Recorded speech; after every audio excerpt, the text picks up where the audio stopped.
how the pandemic has rewired our brains and what you can do about it. I'm Dr. Amy, and this is another episode of Dr. Confidential. This is a place where we pull back the curtain, look behind the scenes, look at the science, the things I wish I knew, the things I know now, and all of those topics. I hope you check out some of the other videos. Today, we're going to be talking about a very timely topic for us: how the pandemic has rewired our brains and our bodies, and what we could be doing for it. You know, and I know, we all know that we have been through a very, very difficult time, and it's really still going on for most of the world. But here's the thing, there are things you can do for yourself and for your family that can improve how your brain and body function during this time. So let's talk about what is actually going on. When your body and brain perceive a threat, like a pandemic, it signals a lot of things in our brain and our body. There is a sign of danger.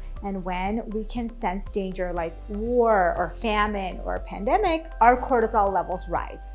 Now, you might have heard about cortisol or know about it because it's our stress hormone. And when we get stressed, we have high levels of cortisol.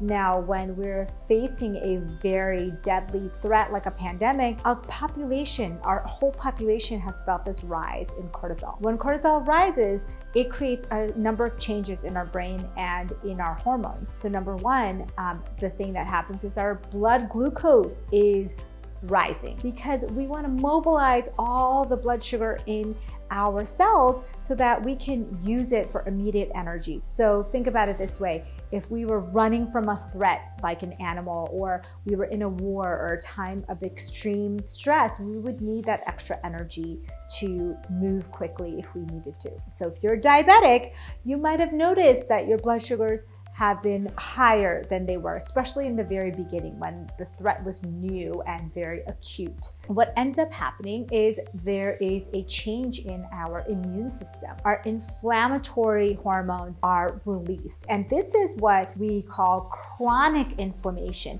So this is when stress goes beyond just a day or a couple of days. Your body starts to sense that this is going on for a longer period of time. It releases a number of chemicals and messengers in our body to sense that there is chronic stress and chronic inflammation. So you might have heard of this when people are facing a death or a prolonged stress where their immune system changes. They have a suppressed immune system in some ways where they can't fight off infections as well. But then on the other end, they have a high immune system when it comes to inflammation. So inflammation is high during these times of stress in our body. And then what I mentioned a little bit in passing is that your immune system gets lower. So not only are we in a pandemic, we had an impaired immune system. And this is very common in times of stress where your entire immune system becomes blunted during a stressful event.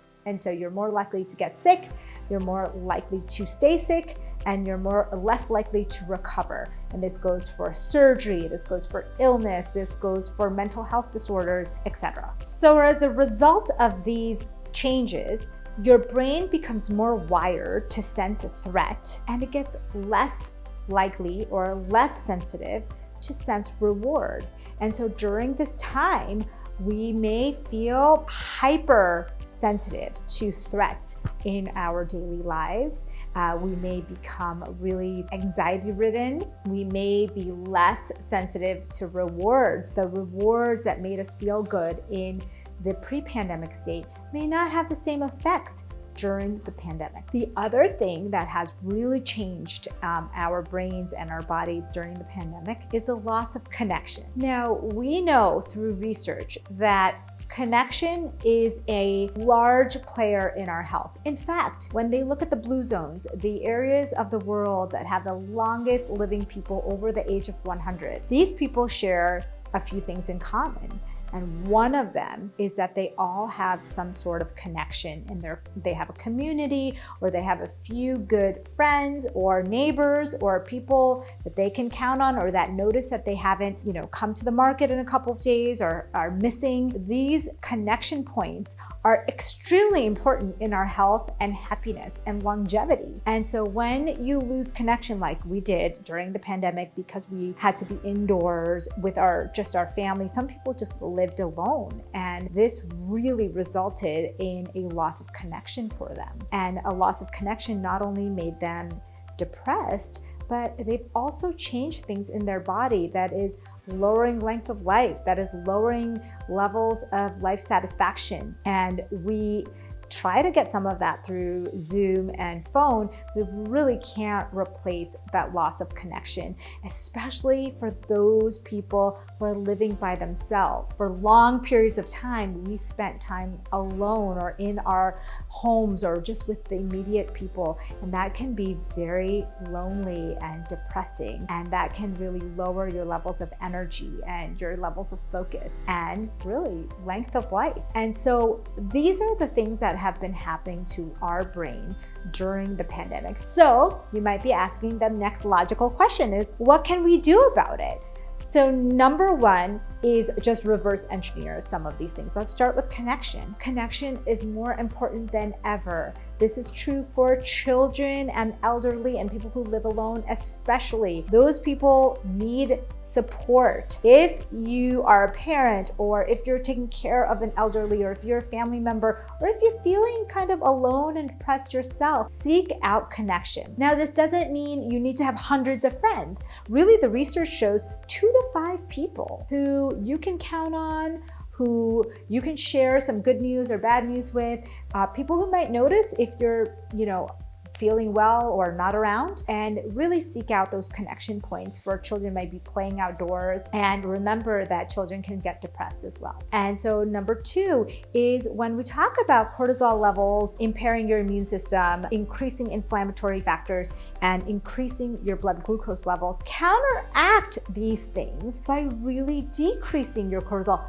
Being actively pursue ways to bring down that level of danger that your body is feeling, that your brain has sensed. So things that make you comfort, give you comfort. So besides connection, it may be something like spending more time in nature. Spending time in nature has been clinically proven to lower levels of cortisol in your brain and in your blood. Seeing nature, greenery, birds, hearing the sounds, seeing the sounds, connecting with nature, moving in nature are amazing ways to lower your cortisol levels. And then moving. Exercise is probably the best, most effective, easiest way to get your cortisol levels down, especially when you're doing low impact exercises like walking or taking a hike, Pilates, yoga, and yoga, of course, especially because you add in that mindfulness factor. Another way to decrease that hyperactivation of your nervous system is through breathing exercises. We know